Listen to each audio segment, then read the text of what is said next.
আসসালামু আলাইকুম। বেসিক্যালি আমি আজকে একটা ব্লগ ওয়েবসাইটের সার্ভার নিয়ে আলোচনা করব। সো আমার ভিএস কোডে যদি আমি চলে যাই, আপনারা দেখতে পাচ্ছেন যে অলরেডি আমি আমাদের প্রজেক্টটা কমপ্লিট করে রেখেছি। এখন আমি এই প্রজেক্টে স্টেপ বাই স্টেপ কীভাবে কাজ করছে, কীভাবে কনফিগার করেছি সেটা নিয়ে আলোচনা করব। তো শুরুতে আমাদের প্রজেক্ট ইনস্টল করার জন্য যতগুলো আমাদের প্রি রিকুইজিটসগুলো ছিল ওগুলো আমরা ইনস্টল করে নিয়েছি।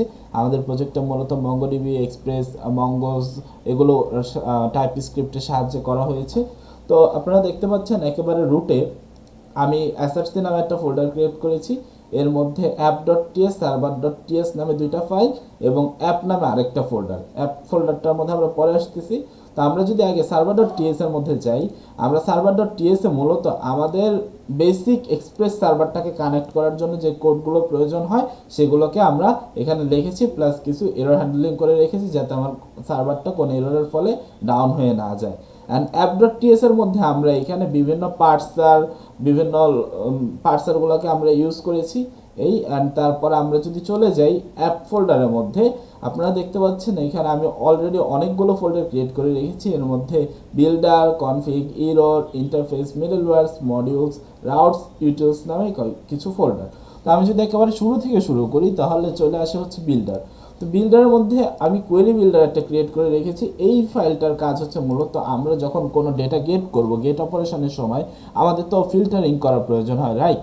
আমাদের সর্টিং করার প্রয়োজন হয়। তো সেই ক্ষেত্রে আমরা যেন ওই সর্টিং ফিল্টারিংগুলো খুব ইজিলি করতে পারি, এর জন্য আমরা একটা কোয়েরি বিল্ডার নামে একটা বিল্ডার ক্রিয়েট করে রেখেছি।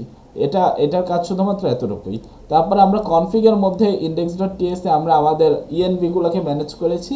অ্যান্ড এররসের মধ্যে আমরা কিছু গ্লোবাল এরর হ্যান্ডেলার ক্রিয়েট করে রেখেছি যেগুলো আমাদের প্রজেক্টে বিভিন্ন জায়গায় আমরা ব্যবহার করেছি। এর মধ্যে অন্যতম হচ্ছে গিয়ে অ্যাপ এরর। তো অ্যাপ এররটা মূলত আমাদের নর্মাল যে এররটা প্রোভাইড করে ওইটাকে আমরা এক্সটেন্ড করে বানিয়েছি, যার ফলে আমরা এখন এটার সাহায্যে স্ট্যাটাস কোডের সাথে আমরা এরর মেসেজটাকেও দিতে পারছি। তো তারপরে যদি আমি চলে যাই এখানে cast error, duplication error, validation error, তারপর হ্যান্ডেল জট এরর, এগুলো আমি এরর হ্যান্ডেলারগুলোকে ক্রিয়েট করে রেখেছি এবং এগুলো বিভিন্ন জায়গায় আমাদের কাজ করছে।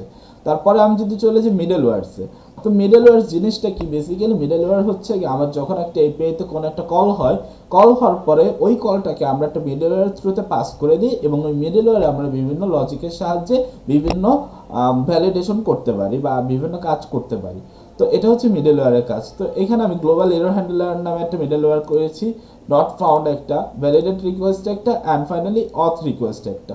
তো অথ রিকোয়েস্টের কাজটা হচ্ছে আমার অথেন্টিকেশন রিলেটেড যত ফাংশনালিটি আছে বা মেকানিজম আছে সবগুলো হচ্ছে আমাদের অথ রিকোয়েস্টের আন্ডারে হ্যান্ডেল হচ্ছে। গ্লোবাল এরর হ্যান্ডেলার আপনারা নামের সাথেই বুঝতে পারছেন এটার কাজ কি। এটা মূলত আমাদের সার্ভারের যত এররগুলো হচ্ছে এই এররগুলোকে হ্যান্ডেল করছে। নট ফাউন্ড হচ্ছে গিয়ে যখন আমরা কোনো একটা আননোন এপিআই কল করা হচ্ছে, যে এপিআইটার কোনো এক্সিস্টেন্সই নাই, সেই ক্ষেত্রে আমাদের নট ফাউন্ড এপিআইটা এখান থেকে রেসপন্সে নট ফাউন্ড দেখাবে। ঠিক একইভাবে ভ্যালিডেট রিকোয়েস্টে একটা মিডলওয়্যার আমাদের ক্রিয়েট করা হয়েছে যেটা দিয়ে হচ্ছে আমরা রিকোয়েস্টটাকে ভ্যালিডেট করব। ওকে, দেন পরবর্তীতে আপনারা দেখতে পাচ্ছেন যে এখানে মডিউলস নামে আমরা একটা ফাইল ক্রিয়েট করেছি।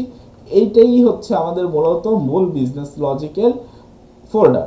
তো মডিউলস এটা আমরা মূলত একটা মিডলওয়্যার মডিউলার প্যাটার্নে আমরা সার্ভারটাকে ডিজাইন করেছি। যেমন আপনারা দেখতে পাচ্ছেন আমার এখানে ইউজারের দুইটা রোল আছে, একটা হচ্ছে অ্যাডমিন, একটা হচ্ছে ইউজার।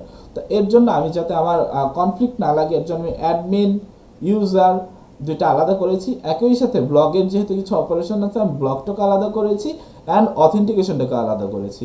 তো বেসিক্যালি আমি যদি একেবারে ইউজারে চলে আসি, ইউজারে দেখতে পাচ্ছেন যে আমি এখানে 6টা বা 7টা ফাইল করে রেখেছি। এর মধ্যে হচ্ছে গিয়া constant, controller, interface, model, route, service, validation.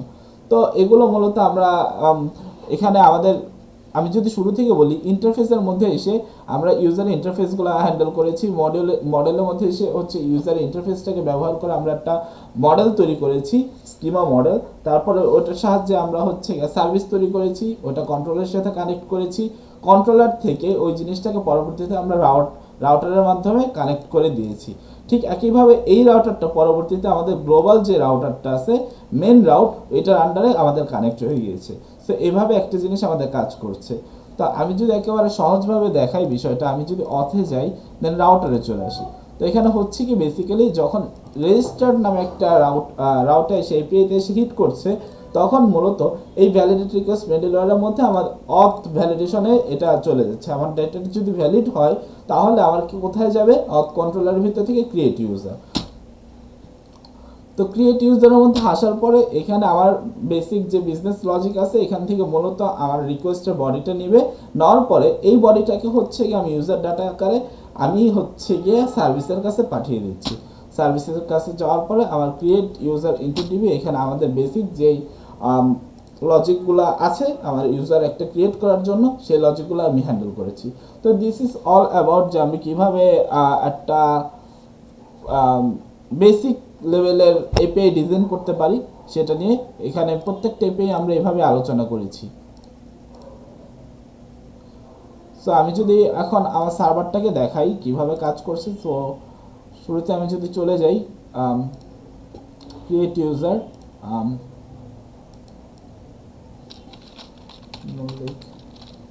admin.com